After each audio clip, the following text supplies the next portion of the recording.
Kwiheba ni igihe umuntu atakaza ibyiringiro, akumva ananiwe, atsindwa n'ibibazo cyangwa akabona ibintu byose bisa n'ibyamunaniye n'ibyamwanze.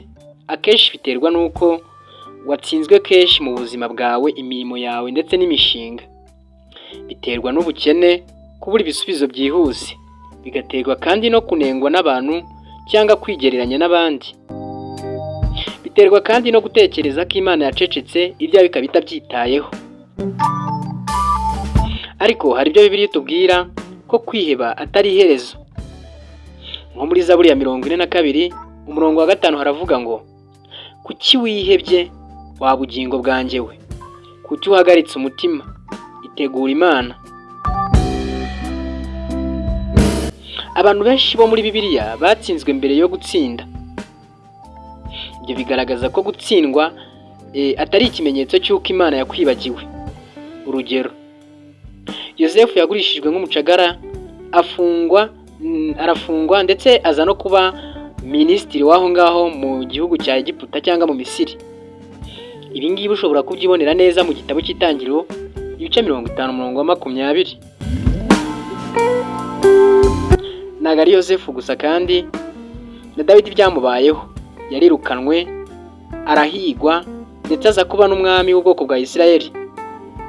Ushobora kwifashisha igitabo cya Samweli ibice 16 umurongo wa 24 ukabona iyo nkuru. Yobu nawe yatakaje byose, ariko Imana imuha ibyo yatakaje nyuma. Ibyo nabyo wabisanga muri Yobu ibice 42 umurongo wa 10.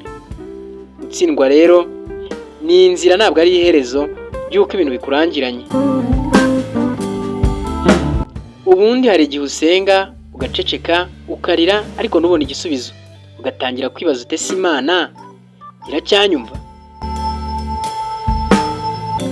Mbese umugore ashobora kwibagirwa umwana we Yosa? Niyo yamwibagirwa, njye sinamwibagirwa. Iryo ni ijambo ry'Imana riri muri Yesaya ibice 49 umurongo wa 15. Igaragaza neza yuko Imana ibyakubaho byose iba iri kumwe nawe ndetse ibi bireba. Mu gitabo cy'Abaheburayo umurongo wa 13 ibice 13 umurongo wa 5 ho haranditse ngo, nta na rimwe nzagusiga kandi sinzigera nguta. Imana rero irakuzi, izi ibihe byawe, izi ibyo unyuramo, izi ibibazo byawe, izi ngorane zawe, izi ubukene bwawe, izi byose kuri wowe.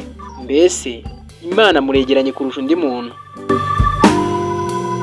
None se kwiheba bituruka he? Kwishingikiriza ku mbaraga zacu gusa. Bituruka kandi ku kwifuza ibisubizo byihuse. Bituruka ku kwibanda ku kibazo ndetse kurusha ku Mana. Kwiheba kandi bituruka ku kwibagirwa iby'Imana yadukoreye mbere. Nkuko muri Yesaya havuga ngo, uwiringiye Uhoraho ahabwa imbaraga nshya. Iri ni ijambo wakwibonera muri Yesaya ibice 40 umurongo wa 31. None se natewe n'ubwihebe cyangwa nihebye nakora iki? Ikintu cya mbere wakora igihe wihebye, ubundi Imana ikunda umutima uvugisha ukuri. Bwiza Imana ukuri, uyibwire uko wumva umerewe. Zaburi ibice 62 umurongo wa 9. Icya kabiri ugomba gukora, wibuke ibyiza byahise Imana yagukoreye. Ibyo Imana yagukoreye mbere ni icyemezo cy'uko izongera gukora n'ibindi.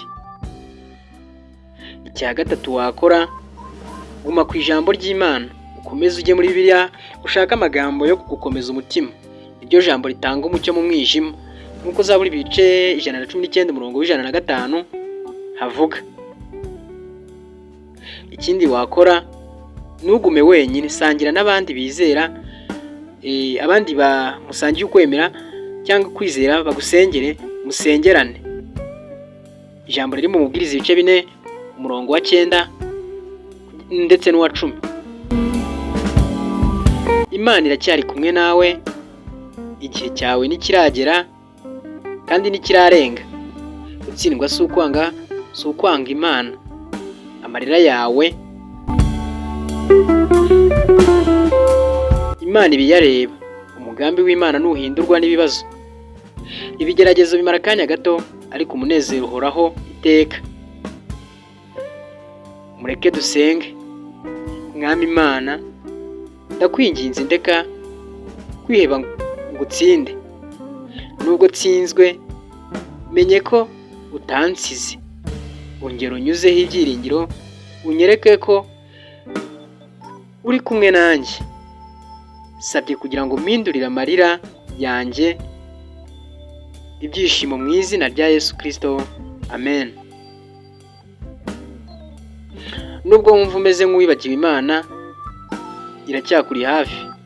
Nubwo watsinzwe, itsinzi iracyari imbere yawe. Nubwo Imana yacecetse, ariko Imana irakora.